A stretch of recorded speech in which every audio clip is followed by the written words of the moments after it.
ठीक है, और उसको किसी विद्युत क्षेत्र में इक्विलिब्रियम में रखा जाता है, तब आप जिसकी डेंसिटी भी दिया है, तब आपसे पूछा जा रहा है कि बताओ उसकी रेडियस क्या होगी, ये पूछा जा रहा है। अगर आप ध्यान दीजिएगा, मैं आपको समझा देता हूं, तो कैलकुलेशन करके भी आप निकाल सकते हो इसको, ठीक है ना, ध्यान दीजिएगा। अब देखो, मान लीजिए कि यही आपका ऑयल ड्रॉप है, ठीक है। अब अगर ये हवा में मान लो कि स्थिर है, हवा में अगर कोई चीज स्थिर है, जैसे मान लीजिए ये पेन अगर स्थिर है, तो एक ग्रेविटेशनल फोर्स तो लग रहा है ना, ग्रेविटी फोर्स लगा रहा है ना, अर्थ इस पे लगा रहा है ना ग्रेविटी।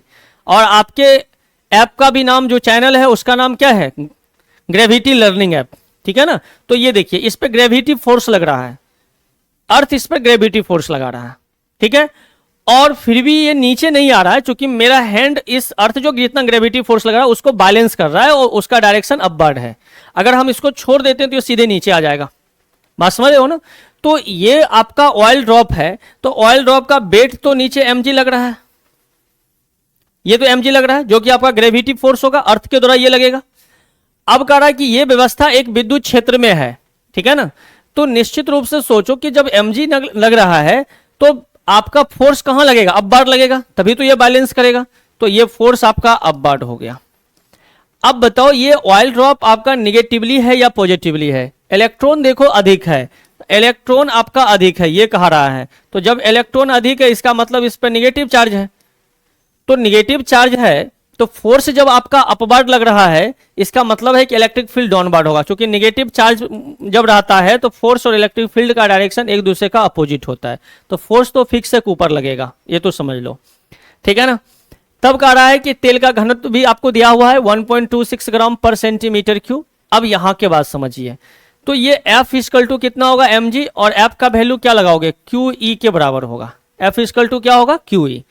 तो ये किस में है, रेस्ट में, ये रेस्ट में है। अब थोड़ा सा देखो, ये FBD वाला खेला हो गया जो आप पढ़े होंगे 11th में, ठीक है ना। तो एक फोर्स आपका अपवर्ड लग रहा है, एक फोर्स डाउनवर्ड लग रहा है, फिर भी अगर आपका ये रेस्ट में है, इसका मतलब है कि दोनों फोर्स इक्वल है। तो आप F इक्वल टू क्या लिखोगे, mg। ध्यान दीजिएगा, मैं समझा देता हूं, आप लोग बना लोगे। अब ये F इक्वल टू QE लिखेगा। मास बराबर क्या होता है, वॉल्यूम इंटू डेंसिटी होता है। तो ये वॉल्यूम हो गया, डेंसिटी रो हो गया, और ये g हो गया।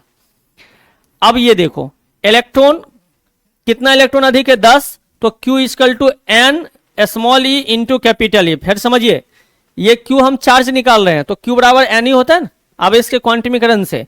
तो ये n स्मॉल e, ये कैपिटल E, ये volume 4/3 pi r cube rho g, ये होगा।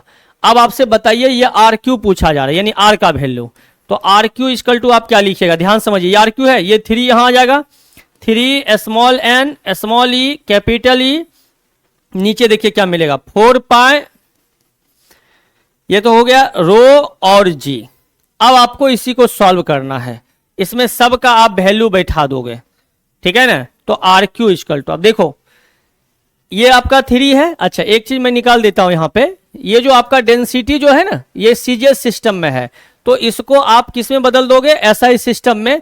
तो डेंसिटी देखो मैं यहां लिख देता हूं, रो का वैल्यू जो है 1.26 ग्राम को केजी में ले जाओ, तो 10 टू दी पावर -3, और ये सेंटीमीटर क्यू को मीटर क्यू में बदलोगे तो 10 टू दी पावर -6 होगा मीटर क्यू, और ये हो गया आपका केजी।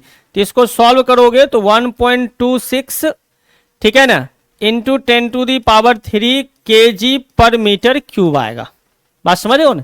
अब ध्यान रखिएगा, ये फर्स्ट टाइम है, अगली बार से इस टाइप का जो भी क्वेश्चन आएगा ना, तो एक स्लाइड इसके बाद हम लोग वैकेंट रख लेंगे, तो आप लोग को कोई दिक्कत नहीं होगा। क्योंकि फर्स्ट बार बना है, इसलिए हमको भी आइडिया नहीं था इसमें कैसे क्या करना, तो नेक्स्ट टाइम में ये सब प्रॉब्लम सॉल्व हो जाएगी। तो ये देखो, तो ये डेंसिटी हो गया। अब यहां के बाद देखिए 3 आप जान रहे हैं, n का वैल्यू कितना है 10, स्मॉल e का वैल्यू कितना बैठाइएगा 1.6 10 to the power -19 coulomb. e का वैल्यू देखिए यहां दिया हुआ है, ये देखिए e का वैल्यू आपको यहां पे दिया हुआ है, देख रहे हैं, ये e बैठा दीजिएगा 4 पाई रो डेंसिटी, डेंसिटी का